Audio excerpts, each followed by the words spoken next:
Okay, hey guys, we're going to talk about the second New Deal. This is also known as the second 100 days, which is roughly months 3.5 through month 7 of FDR's term. So it's like the second, literally, 100 days of his term. So, and the plans he comes up with. What's another name given to the second New Deal, which I just told you? Describe the Works Progress Administration, and describe Huey Long's philosophy. So, Second New Deal is also known as the second 100 days. And it says by 1935, the economy is doing better. Now, it's slow process, but slowly we are recovering. We're doing better in our economy. More people are working, more businesses have risen back up again. Things are getting better, but it's slow. It says recovery has gone pretty well, which means businesses are back on their feet. But relief, which remember that was jobs for people, and reform, which is issues with banks and the stock market, still need to be addressed. So we're going to start with the WPA. WPA is Works Progress Administration. It is the largest public works program of the New Deal. So it is numero uno, okay, the largest program, WPA. Employed 8.5 million workers.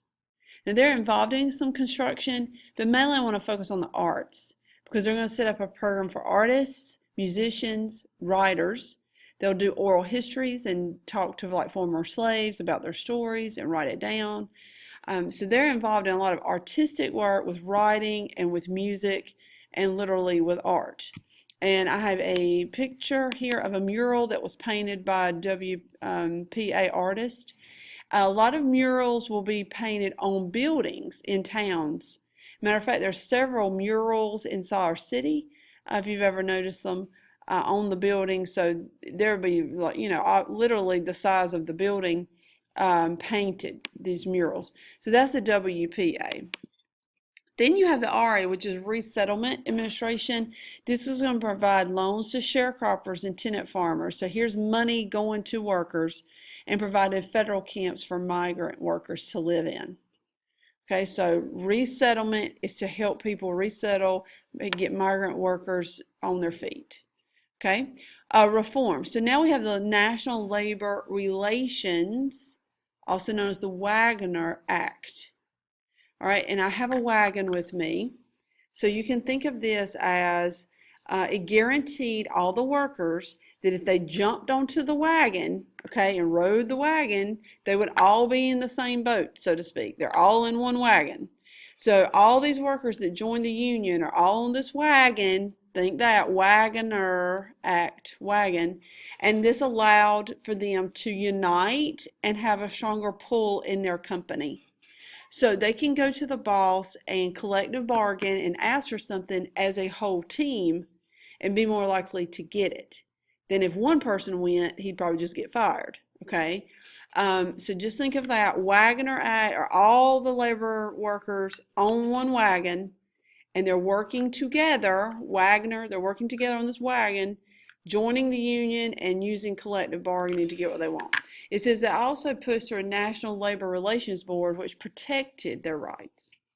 All right, the REA is Rural Electrification Administration, and this allowed electric co-ops to supply power in rural areas. So an area like we live in here in Bear Creek, back in this time would have been, not many people and very sparse, so not, there's no big city around here. So the city areas, of course, are going to have electricity first. This provides jobs to people who are going to work for the power companies to try to get electrification in these, small, poor areas. And then finally, the Social Security Act, which is federal insurance. And it automatically collects my taxes every month from my check from employees who are working. Now, that's an important part. If you're not working, you're not paying Social Security. And basically, it makes monthly payments to people already retired, like my parents, who are over 65 years old. But it does help people under 65. If they've been laid off from a job, they can then draw unemployment benefits. Okay, so they can get unemployment money from the government, even though they're younger than 65. So the Social Security Act pays unemployment benefits, but it also pays for folks who have worked a substantial number of years and now are drawing on that Social Security. So it's at this time, it sends money to these folks who are, we would say, retired. When they're in desperate poverty because of the Great Depression, it helps them get back on their feet. And I have a picture of that. This is a poster, Join the March to Old Age Security. Okay, and it's getting all these people to sign up for Social Security. Okay, all right, New Deal critics, because it doesn't matter what you do, there's always someone who thinks it was a bad idea. So there are critics, people who don't like FDR's plan. Women thought that the New Deal relief programs only helped men and boys. And in their defense, it mainly does only help men and boys. So a lot of women thought that there's not enough done for me. And remember, women were not allowed really, it's more of like a social norm, that they were not allowed by their husbands to work. And they thought that the New Deal program should have provided some type of jobs for women to encourage the husbands to let the women go to work. African Americans who normally liked FDR said, hey, we're not offered professional jobs, or we're not offered bonuses, or we're not offered a salary raise, or promotions. We're being paid less than whites. Remember Great Migration? You might want to write that over here next to African Americans. They have moved from the South to the North to these Ford Motor Companies and places like that. But they're still being given the junk jobs. They're not being given promotions. They're not being promoted up or given a raise after they've been there so long. And they're frustrated by that. Republican conservatives thought this New Deal program made the government too big. And you hear that from Republicans even today, talk about how big the government is. And if the government is big, that means there's lots of programs, and that means there's lots of money required to run those programs.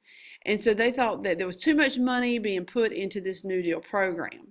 They joined with conservative Democrats who also didn't like the plan and to form the American Liberty League in protest of the New Deal. Okay. Then you had the socialists or extreme liberals on the way other end of the spectrum who say, hey, the New Deal has done too much for businesses and not enough for the unemployed and the working poor. So you see, it doesn't matter what you do. There's always, everybody's going to be screaming at you from one end or the other. Okay, then you have demagogues. These are people who manipulate the public with false truths, such as the fake news that's talked about today. Father Coughlin is point number one here. He's a Catholic priest who used radio broadcasts to attack FDR on air, calls him Franklin, double-crossing Roosevelt, which was seen as scandalous at the time. He showered praise on Hitler, and he was anti-Semitic, which means he hates Jews. So he's a pretty nasty fellow. And here's a picture of him. Father Coughlin noticed the radio microphone. So he gave these radio addresses attacking the New Deal program. Then we have the kingfish, Huey Long. For this, I brought my kingfish. See my little fish swimming across. There they go. Okay, so kingfish. If you notice, there's a quote on here. Every man a king. The kingfish is not me, but was Huey Long. He is a senator from Louisiana. The fish part comes because he's from Louisiana. And the king part because of the name of his book. I'll show you in a minute. He said, share our wealth. We should tax the wealthy, take their money, and give it away to all these other families in the form of $5,000 each family. Now that might sound great to you if you're, middle class or lower middle class or poor. But if you're wealthy and you've created a business and you're making money because you earned it, you're going to be angry at this and not want this. This is true, straight up socialism. I think of Huey Long as Bernie Sanders. Okay, I can so hear Bernie saying something like this, share the wealth.